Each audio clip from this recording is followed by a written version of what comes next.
Someone get me some bug spray. Gredora's back this summer once again. What is up, students? It's Devlin Cassidy, aka The Scholar, and today we're going to be doing a premium Gredora deck profile. I am so happy to do this as a avid zoo supporter because I like both Megacolony and Great Nature a lot. I'm glad that I'm able to turn around and finally do this deck profile. Been a long time coming. I've been playing bugs on and off for a while now. I played them last Springfest season. Unfortunately, didn't get to play them this season, but very glad to have the deck again, as I think it's going to be a very strong contender going forward. But if you don't have any cards yet, please go shop with Kingslayer Cards and use the promo code SCHOLAR and save 5% off your order. Their link is in the description down below. They'll get you your cards on time. That code supports me, and most importantly, it gets you cardboard, and it supports one of the best stores in this community. But without further ado, let's start talking about everyone's most favorite or most hated clan. So first, V-Starter. Again, V-Starters are broken. Please play the V-Starters. They will only improve.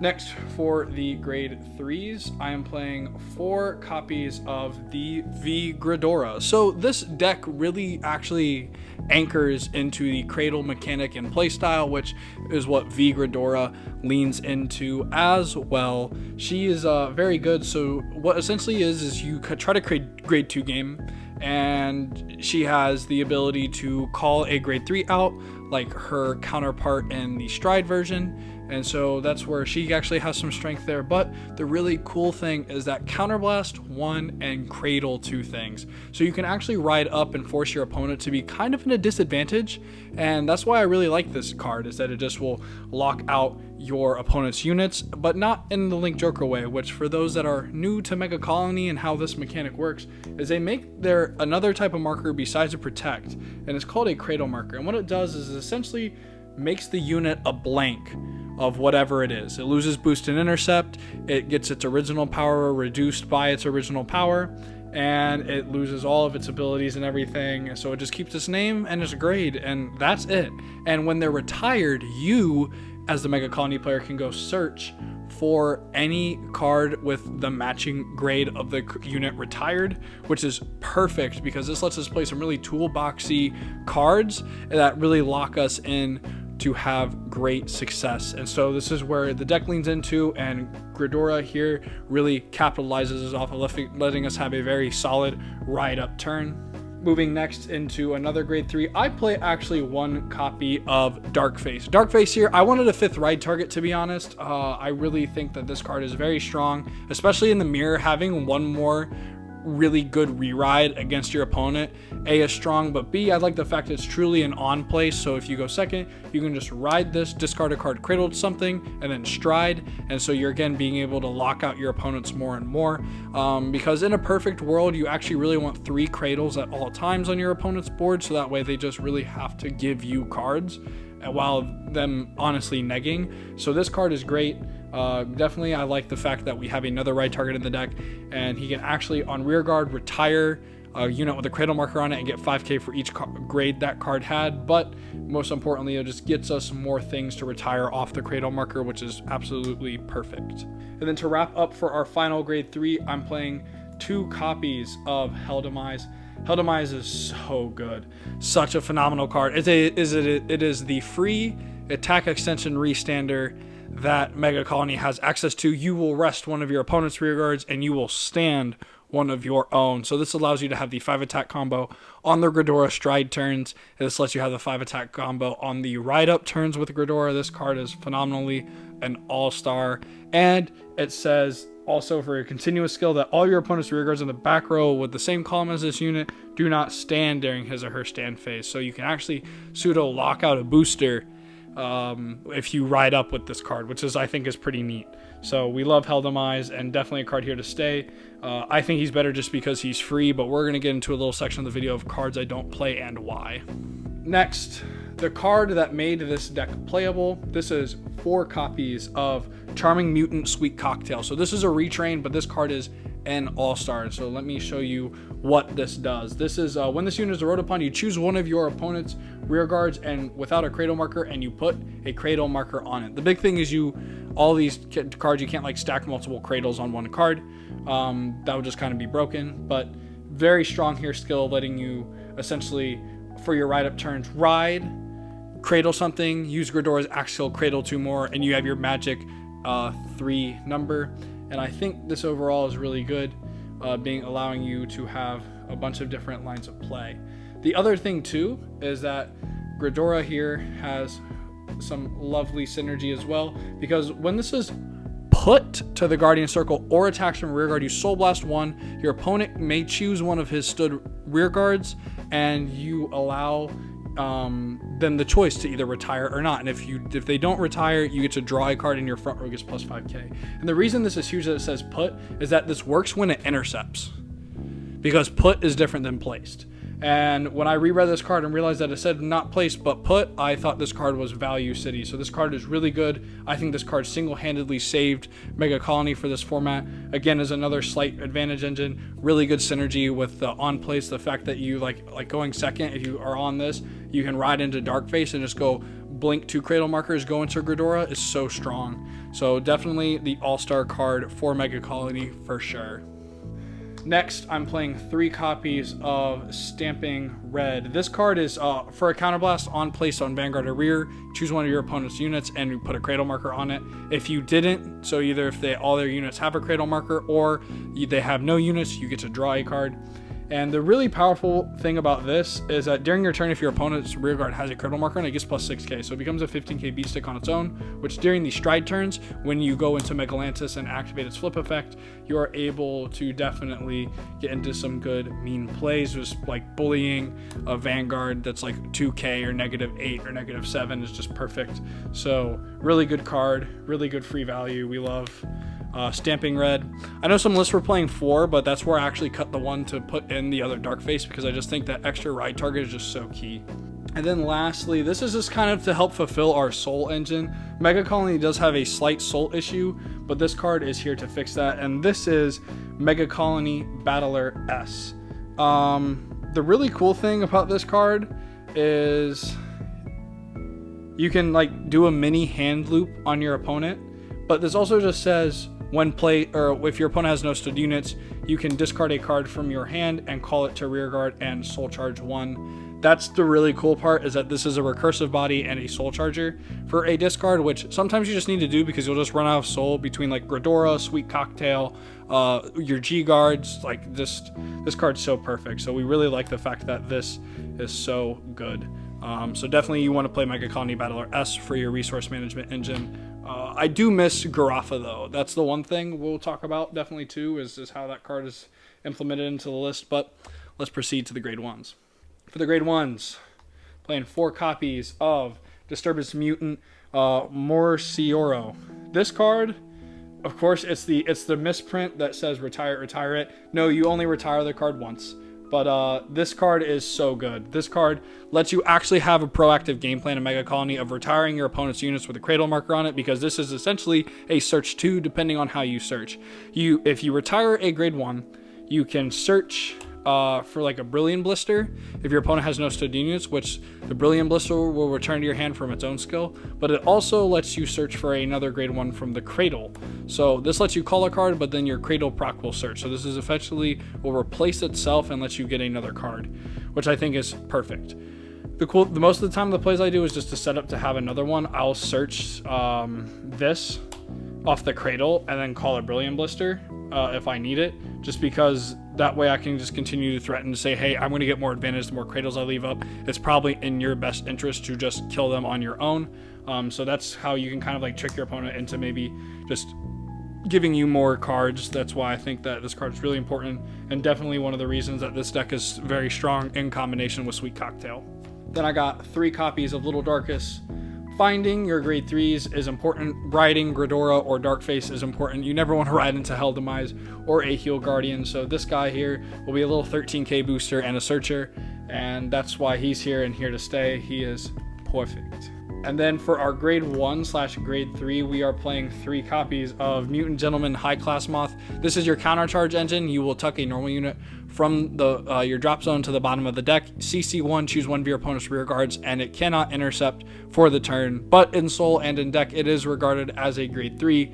So just keep in mind when you're trying to do your check top 5 search with Little Dorcas and you are missing one of these guys and you may need him, you can grab them, and that's what's really cool. So we do love High Class Moth in this deck.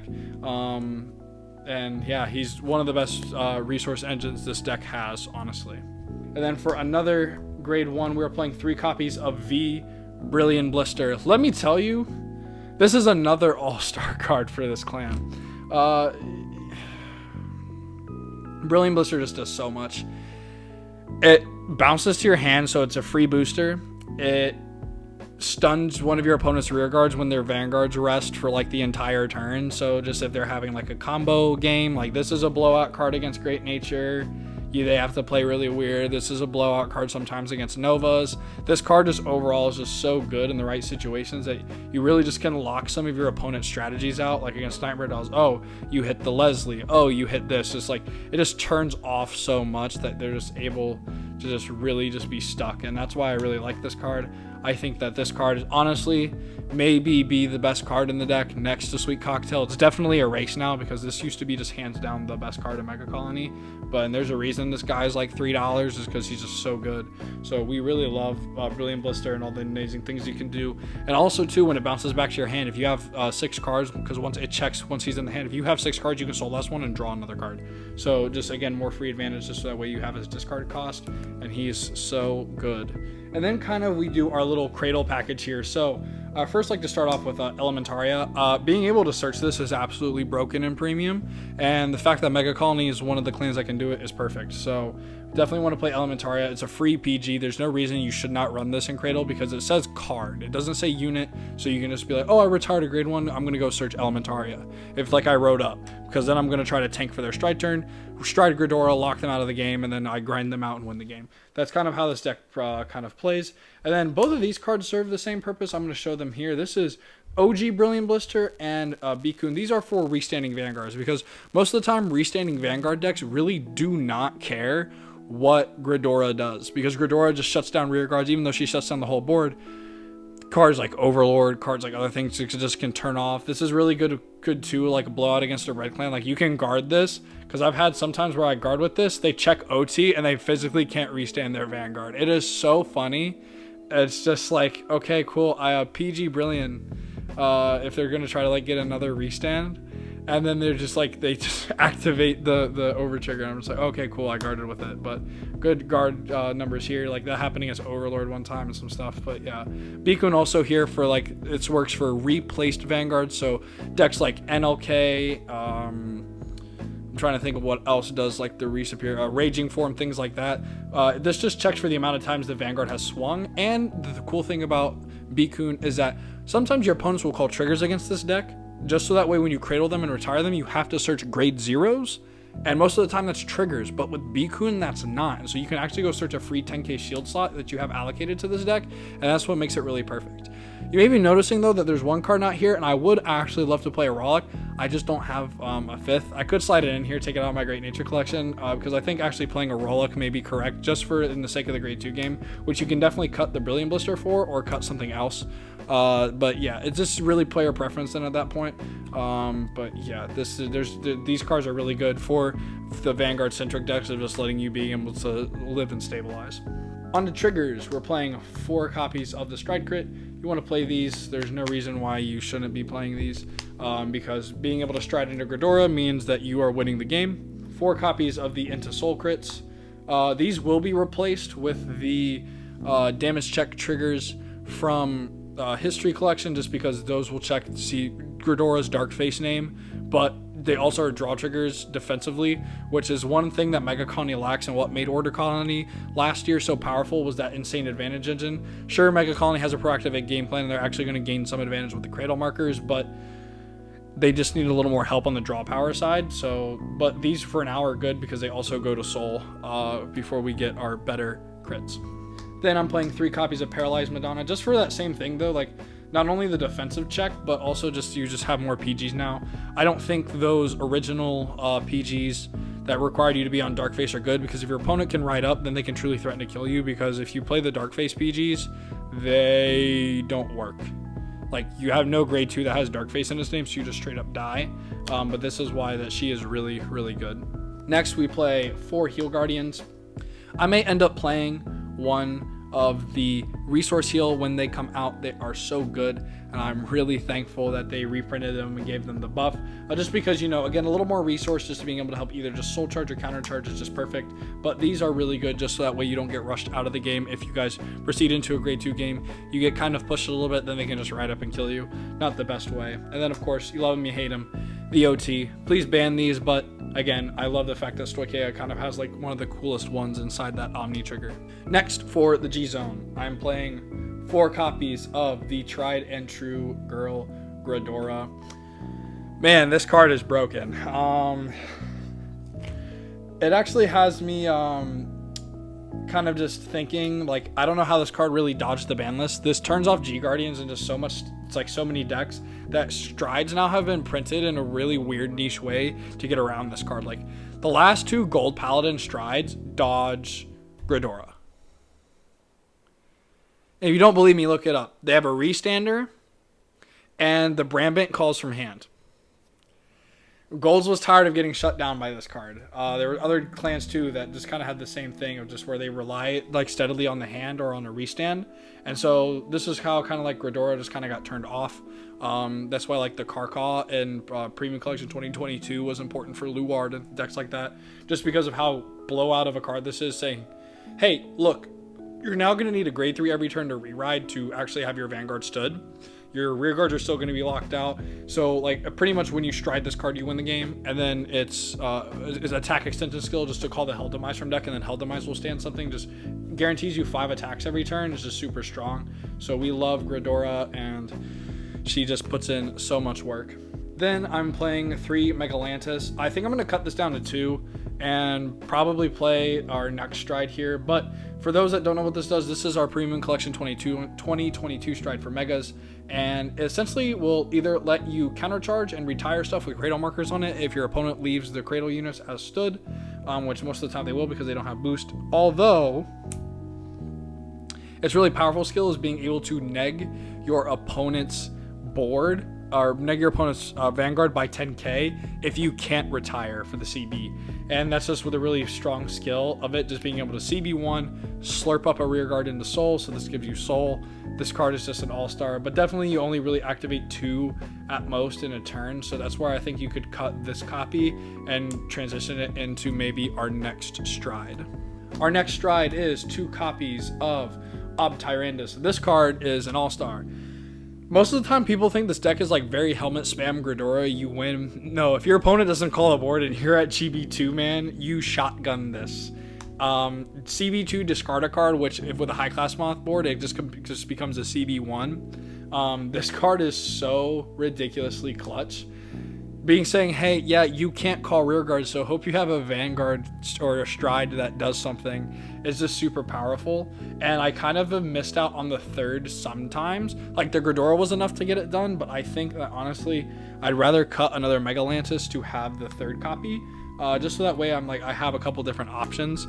But definitely this card is an all-star and definitely one of the stronger strides that Megacolony has access to. But I'm really glad it did get reprinted in Revival Selection, so that was perfect. And then 1 Overwhelm. To be honest, this is like mainly flip fodder.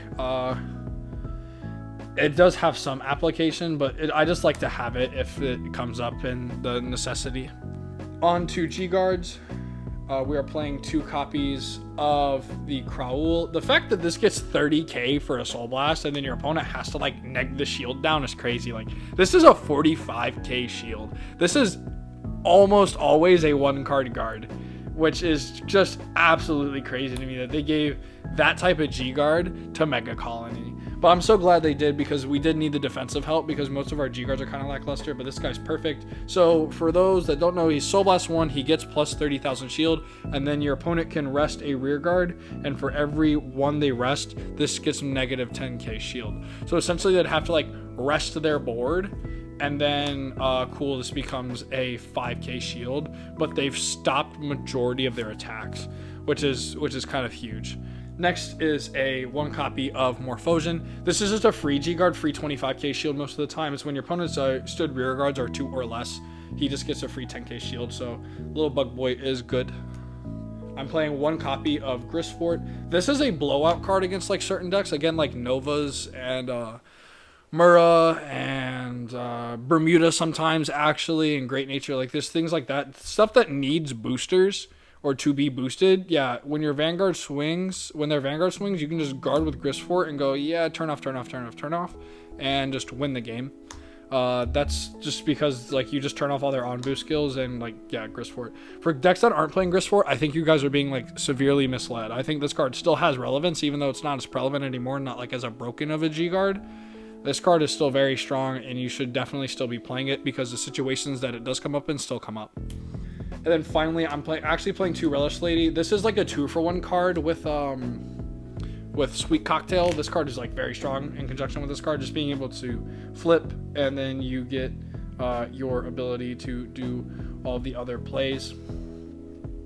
Just because you get the soul for Sweet Cocktail, you call it Sweet Cocktail. Cool, would you like to retire 1 if they didn't rest 2? So you could, like, draw 2 during your opponent's turn. This card is just very strong, just to filter itself.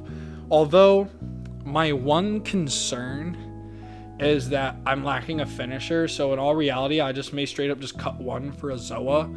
Although, like, your Gredora and your other cards just, like, grind out your opponent to where, like, it's just very awkward for them to guard. I think that this deck still does need a finisher, so I just still may cut this for a Zoa or something once I find a better finisher for Megacolony. And then, of course, you know, we go Protect 1. Like, there's no reason ever to go Protect 2 with this deck. We need the card advantage, and we want the PGs, so yeah, that's why we are there. Now onto the section of cards I don't play. As you guys can see, there are 3 cards here. The first is Gredora. I love this card. I think this card is actually truly one of the best, like, cards like Megacolony got.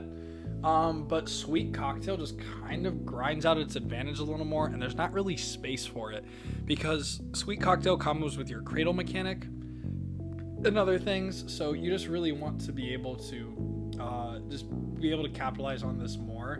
Although I am seeing, like, decks like cut like 1 slot or here or there for it, just because it is a powerful card, but I just don't think, I would rather have much more consistency than a high end. But Gredora is still a good card, and if you want to play it, you can definitely try to find the room for it. The same thing here with Beetle. I think Beetle's good, but Beetle's not in a good position right now, like meta speaking wise.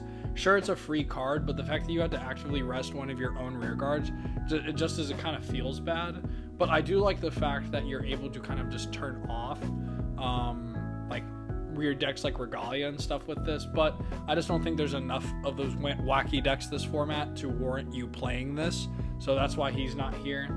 And then last but not least is the Intrude Scissors. I don't like playing additional resources that I truly do not have, and the reason that this is here is because I don't want a second Soul Blast of where I'm actually actively, like, taking 2 soul a turn just to buff whatever I'm standing or just buff him more. I just don't like that. So since you're negging your opponent's Vanguard by 10, sure, this gives you a higher high end, but the unit you're already calling is getting that plus 10k pseudo if your opponent hasn't hit the defensive yet. So that's why I just don't play Intrude Scissors, even though he is a great card and that little top part of the text for him to recur himself is strong. Those are just kind of the small reasons why I am not playing these 3 cards. But that is going to do it for today, guys. Thank you guys so much for watching. I hope you all have a wonderful rest of your day, a wonderful rest of your week. Make sure to like, comment, subscribe, and I will catch you all on the next one. Love you all. Take care.